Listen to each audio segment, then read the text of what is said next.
அஜித்குமார் சம்பவத்தின் வடு மறைவதற்குள் மற்றொரு அதிர்ச்சி சம்பவம் நடந்தது என்ன? விடாத அண்ணாமலை. வணக்கம் செய்தி புனல் நேயர்களே. திருமலா பால் நிறுவன மேலாளர் நவீன் பஞ்சலால் 45 கோடி ரூபாய் மோசடி செய்ததாக குற்றம் சாட்டப்பட்டு விசாரணைக்கு முன்னதாக சடலமாக மீட்கப்பட்டார். 2 வாரங்களாக வழக்கு பதிவு செய்யாமல் விசாரித்த துணை ஆணையர் பாண்டியராஜன் மீது நடவடிக்கை எடுக்க வேண்டும்.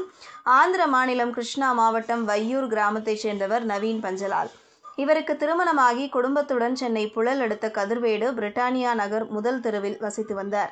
இவர் சென்னையில் உள்ள திருமலா பால் நிறுவனத்தில் மேலாளராக கடந்த 3.5 ஆண்டுகளாக பணிபுரிந்து வந்தார்.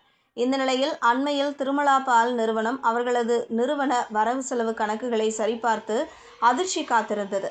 அப்போது 45 கோடி ரூபாய் முறைகேடு செய்திருப்பது தெரியவந்துள்ளது. இது தொடர்பாக அந்நிறுவனம் சார்பில் கடந்த மாதம் 25ஆம் தேதி கொளத்தூர் காவல் மாவட்ட துணை ஆணையர் பாண்டியராஜனிடம் புகார் தெரிவிக்கப்பட்டது. புகாரின் பேரில் வழக்கு பதிவு செய்த போலீசார் விசாரணை நடத்துவதற்காக நவீன் பஞ்சலாலை செல்போனில் தொடர்பு கொண்டு பேசிய போது அவர் விசாரணைக்கு நாளை வருகிறேன், பணத்தையும் கொடுத்து விடுகிறேன், என் மீது நடவடிக்கை எடுக்க வேண்டாம் என கெஞ்சி கேட்டுக்கொண்டார்.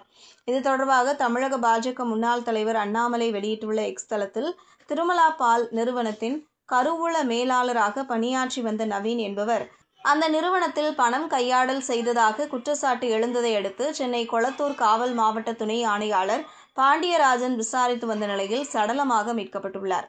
கடந்த மாதம் 27ஆம் தேதி நவீன் மீது புகார் அளித்த நிலையில் சுமார் 2 வாரங்களாகியும் சம்பந்தப்பட்ட காவல் நிலையத்தில் வழக்கு பதிவு செய்யாமல் துணை ஆணையரே நேரடியாக விசாரித்து வந்தது ஏன் என்ற கேள்வி எழுகிறது. துணை ஆணையர் பாண்டியராஜன் தற்போது விடுமுறையில் சென்றிருப்பதும் பலத்த சந்தேகத்தை எழுப்புகிறது. திருப்புவனம் இளைஞர் அஜித்குமார் காவல்துறையினரால் அடித்து கொல்லப்பட்ட துயர சம்பவத்தின் வடு மறையும் முன்பே மீண்டும் காவல்துறை சட்டத்தை மீறி செயல்பட்டு கொண்டிருக்கிறது என்றால் உண்மையில் காவல்துறை முதலமைச்சர் மு.க.ஸ்டாலின் அவர்கள் கட்டுப்பாட்டில் இல்லை என்பதே உண்மை. தமிழக அரசின் உள்துறையை கட்டுப்பாட்டில் வைக்க இயலாமல் செயலிழந்து விட்டாரா முதலமைச்சர் மு.க.ஸ்டாலின்? உங்கள் பொறுப்பற்ற செயல்பாடுகளால் இன்னும் எத்தனை சட்ட மீறல்களை பொதுமக்கள் சகித்துக் கொள்ள வேண்டும்? உங்கள் நிர்வாக தோல்விகளுக்கு வெறும் மன்னிப்பு மட்டும் போதுமா? உடனடியாக நவீன் அவர்கள் மரணம் குறித்து நியாயமான விசாரணை நடைபெற வேண்டும் என்றும் 2 வாரங்களாக வழக்கு பதிவு செய்யாமல் நவீன் மற்றும் அவரது குடும்பத்தினரை மன உளைச்சலுக்கு உள்ளாக்கிய கொளத்தூர் காவல் மாவட்ட துணை ஆணையாளர் பாண்டியராஜன் மீது நடவடிக்கை எடுக்க வேண்டும் என்றும் திமுக அரசை வலியுறுத்துகிறேன் என தெரிவித்துள்ளார். இதுபோன்ற செய்திகளை தெரிந்து கொள்ள செய்தி புனலுடன் இணைந்திடுங்கள்.